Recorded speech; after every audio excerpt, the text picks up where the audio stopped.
again, everybody. Welcome back to Curse You, Jordan. I'm Jordan. This is Navi the Cat. Say hi, Navi. Hello. And today we're going to be playing another classic game from my childhood. But before we do, I actually have a special announcement to make. My trusty Mario hat, though it has served me well over the years, is unfortunately getting a bit long in the tooth and, frankly, has been through the wash just one too many times. I'd like to ensure its long-term survival, so I am therefore officially hanging it up and giving it a place of honor on my shelf. With that said, I do believe the replacement hat will fill its shoes just fine. And what better way to pay homage to the old school NES controller than with an NES classic? Today we're playing Chip 'n Dale Rescue Rangers, another 2D side-scrolling platformer for the NES. This game, published by Disney, is based on its cartoon of the same name. Developed by Capcom in 1990, it's often been referred to as the sister game to Capcom's somewhat more successful game, DuckTales. While Rescue Rangers is certainly more linear in design, it's easy to see the similarities, both graphically and in gameplay. Let's check it out. Okay, here we go. Chip 'n Dale Rescue Rangers. You can select between 1 and 2 players, and you get to choose between Chip and Dale. Of course, neither of them actually make a difference in play. They both play exactly the same way, so we'll stick with Chip because I like him. Simon, our cute little neighbor Mandy, has lost her kitten. Oh no! What are we gonna do? I say this is a job for the Rescue Rangers. Gadget. I'll go on ahead, Chip, and scatter some things of mine that might help while we search the city. Good idea, Gadget. That's Spirit Dale. You and I can start on the trail. Monty, why don't you and Zipper track down one of those strange mechanical dogs we've been seeing in the park lately? Mechanical dogs? Piece of cake, Chip. We'll get right on it. You can depend on us. Alright, so here we go. 2D side-scrolling platformer, standard controller config, left and right. You can't really look up, but you can press down to crouch. A is jump, B is pick up and throw things, so you can pick up an apple, for example. Basically, this whole game is all about picking stuff up and throwing it. So you can throw it like so, and we can jump down like that. You know, typical stuff here. We got these flower icons here. If you can get 100 of them, that results in a 1-up icon appearing on screen, so try to collect as many of those as you can. Pause button, or start button is pause, and to select, it will show you F is flowers, S is stars. If you get 10 stars, you automatically get another life. And P is your lives. That's, I guess, players. You have 2 lives to start with.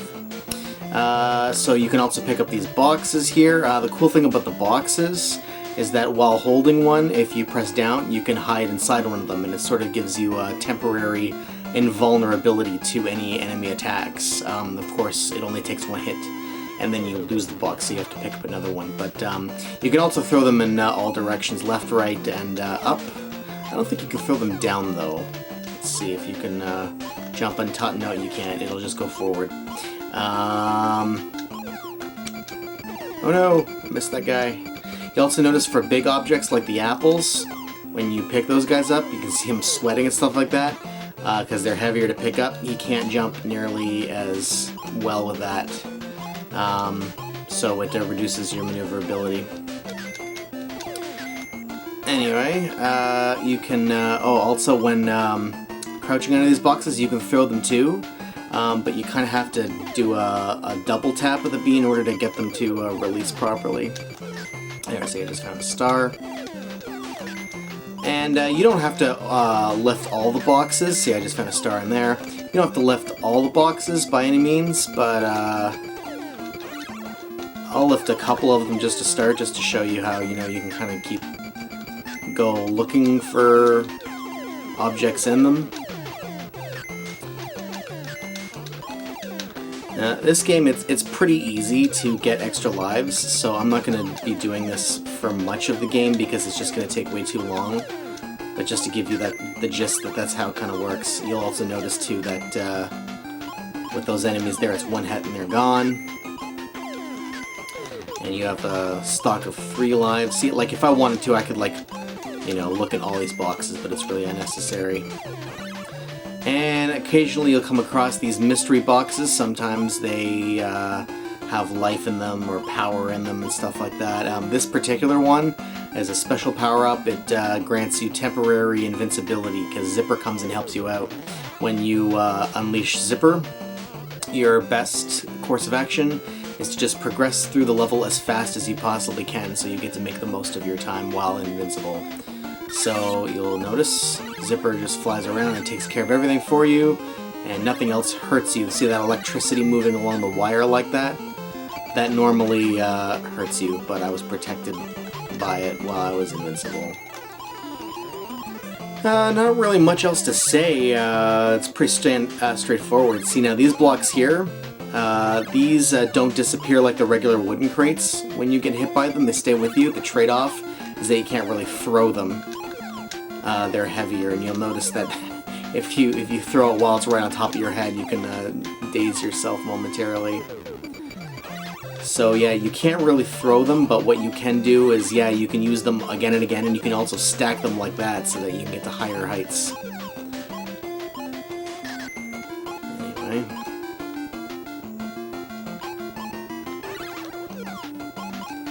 Whoa. Close. And I'm not going to spend too much time getting all of those flower icons because there's just so many of them, and like I said, it's really easy to get extra lives in this game. I'm not gonna waste too much time getting all of them. It's not totally necessary. Maybe if you're a beginner at the game and you know you're still learning the ropes and you're dying a lot, then it might be in your best interest to collect as many as you can, but for our purposes and just showing you how to get through the levels and whatnot, it'll be okay. Here's another example of a special assist from one of the other characters you get this time. It will be Monterey Jack. He comes after the cheese and blows a hole in the passageway for you. Now we come across our first boss. A lot of these boss battles are set up like this where they give you one of these little red orbs here, and you use that as your primary attack against the boss. So basically all that the boss fights consist of is determining where the boss's weak spot is and hitting it usually about 5 times. So in this case it's going to be our little green orb at the top there, so we just throw that up like that. You'll also notice when it travels across the screen it bounces back once. If I can throw it like this as well. See, and it'll come back once.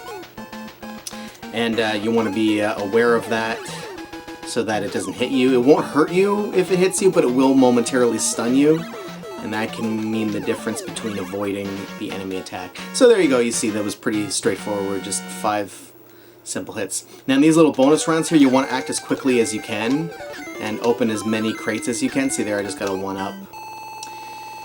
Heck you, Rangers, the kitten was just a clever trap to lure you here. Uh-oh. I already caught your precious gadget. No! From now on, she's inventing things for me. You'll have to take her from my casino if you really want her back. Alright, so now we're transported to the overworld. So you saw that was just the first little beginner stage to kind of teach you the ropes.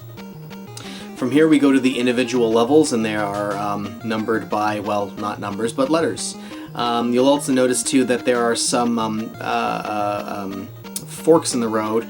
So you actually don't have to play every level if you don't want to. You can skip some if you want to take a quicker path. I'm going to play all the levels just to show you what they're like and how to get through them, should you so choose to play them. So we'll start with A. We'll go down to A. Okay. Again, you don't have to go through all these crates or whatever, I'm just showing you that you can kind of rapid fire go through them all. Now we got a blinking acorn. Normally acorns are refill 1 heart of your life, but the blinking acorns will refill all of them. I don't know why they gave us 2 like that right in the beginning before we even get a chance to get hit by anything, but... Now those worm guys are kind of tough to avoid sometimes. They kind of have tricky movement patterns like that. You see sometimes they move back and forth, but then other times they'll move all the way to the edge and drop off down, and it can be tricky to predict where they're gonna go. So be aware of their movement. Here we got flying squirrel ninjas. That's pretty funny. when in doubt, always have a crate with you just so that you're sort of protected, so that if you find yourself in a sticky situation, you can quickly just duck down and have it protect you.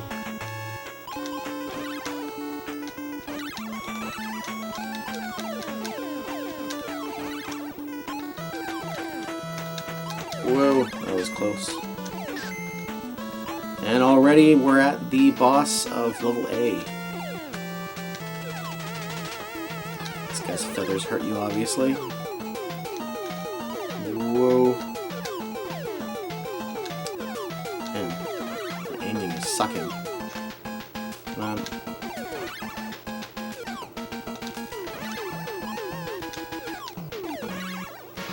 And that's all there is to it. Nice, easy level A. Again, in these bonus levels, you only get a few seconds, so make the most of it while you can. You can go the low route if you want. I tend to go the high route. I just find that you get a 1-up going that route more often than on the bottom. Gadget. Hi guys, don't worry, I'm okay so far. I rigged up this wireless phone when Fat Cat wasn't looking. Of course. And I sent a carrier pigeon with a map that shows how to find me. Listen carefully. You'll need to shut off some water pipes to get through Zone B. Just jump on the tap. Zipper is waiting to lend a hand in Zone C. Uh-oh, gotta run. Alright. So we can go do C now if we want. We'll just do them in alphabetical order. We'll go and do B now. So, these guys here. Whoa!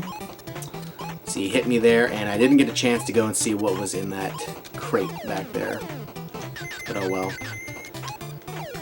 Oh man, I am not being very careful here. I'm just rushing in. Gotta take things a little bit slower. Hopefully I can find an acorn in here somewhere. I'm skipping a lot of these crates, but now I'm... Uh-oh. Oh no. Looking for an acorn. These guys here, you want to let them get close. There's an acorn. Let them get a little bit close and then jump backwards, because that's how they attack. So you can't, unless you're really fast, it's really hard to attack them. Your best bet is to just, avoid them like that, letting them get close and then jumping away. Each of these taps, jump on them 3 times in order to start the water. You need to stop the water to get by. Probably goes without saying. And now, there we go. There's our 1-up that appeared because we got 100 flowers. So if we go back into our screen there, you can see we got exactly 100 flowers, so that's why our 1-up appeared. Also, apparently we got over 10 stars there a little ways back, so we got another life for that as well.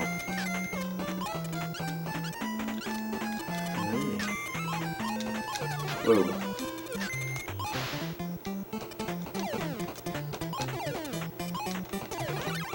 Whoa!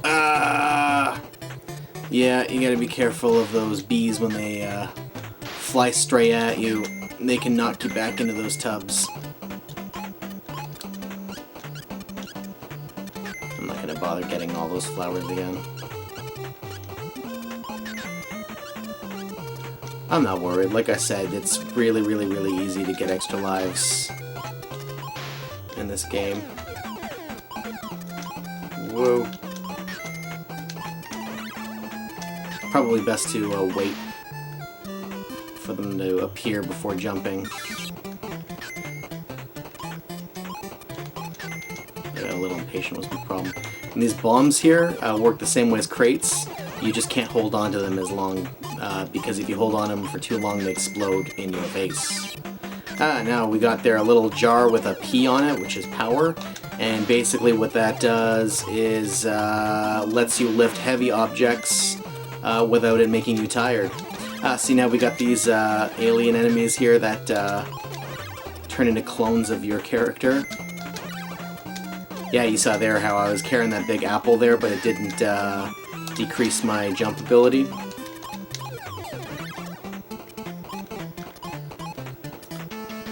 Alright, this guy can be a little tricky. You never really know what height he's going to jump at from.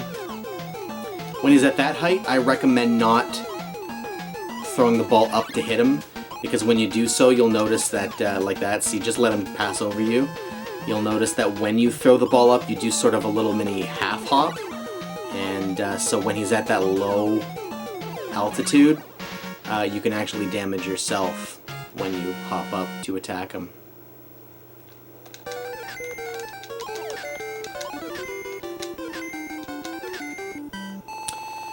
Careful guys, just saw Fat Cat send some tough looking characters to Zone D. Also, watch out for falling iron balls. Throw something at the switches to stop them. Alright, let's go down to C. Now this stage has some of the most annoying enemies in the entire game, these tennis-playing kangaroos. There we go. The reason these guys are so tricky is because, for one thing, they take 2 hits to defeat, but the main reason they're such tough buggers is because their attack patterns are totally random. It's extremely difficult, if not impossible, to predict when they're going to be shooting their projectiles, so it is all the more difficult to avoid them. Gotta be as quick on the draw as you possibly can be. You also run into some situations like this where it's really tricky, where they only give you not just enough crates in order to defeat the enemy, so you want to make it count. Whoa.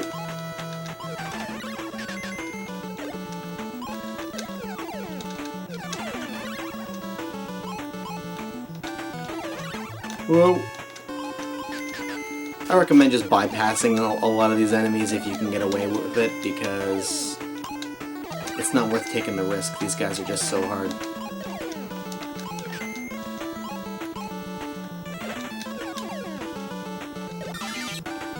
Sometimes you can find little hidden items like that. Whoa!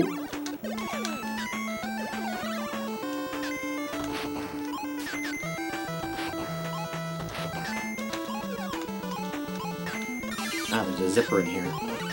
So obviously you want to make the most of it and just make your way forward as quickly as possible. There we go. And there we have it. This stage doesn't even have a boss fight. Not all of them you have to fight a boss. You just need to get to the end of the level.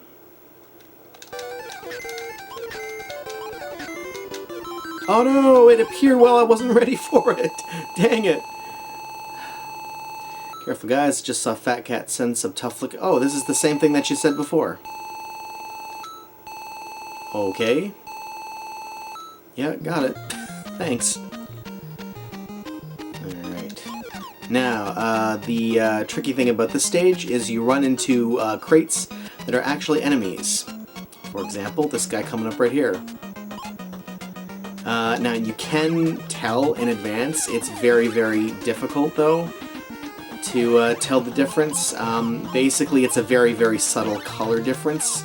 The enemies are slightly more red. It's very hard to pick up, depending on the monitor you're using sometimes.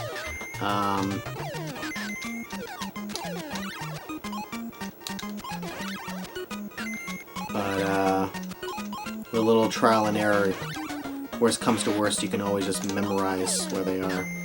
Uh-oh.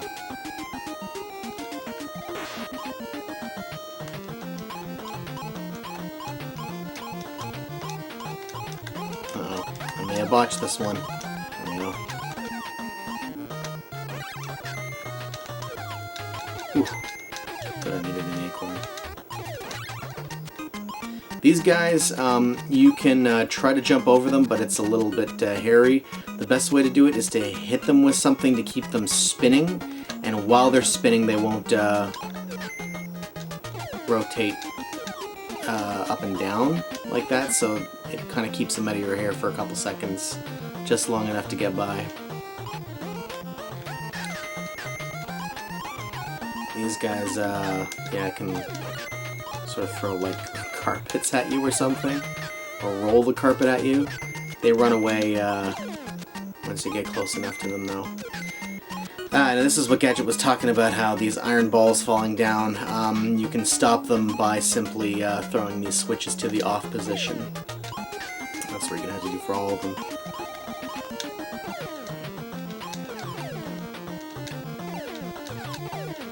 That one was already in the off position, so you want to be careful not to accidentally turn it on. This one, you don't have a choice. In order to get by, you have to turn it in the off position, so just make sure you got a crate with you here. Turn it back off.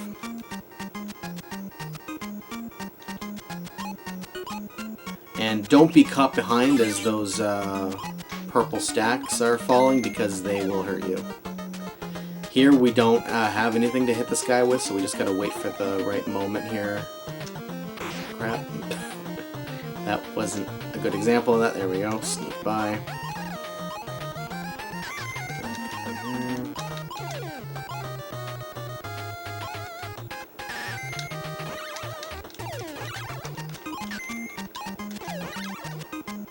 Whoa.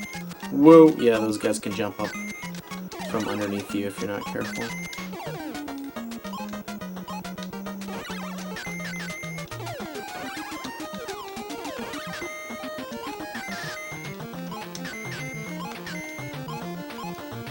And here's the boss. This guy here, you just kind of hit him right in the chest. Whoa, that was close.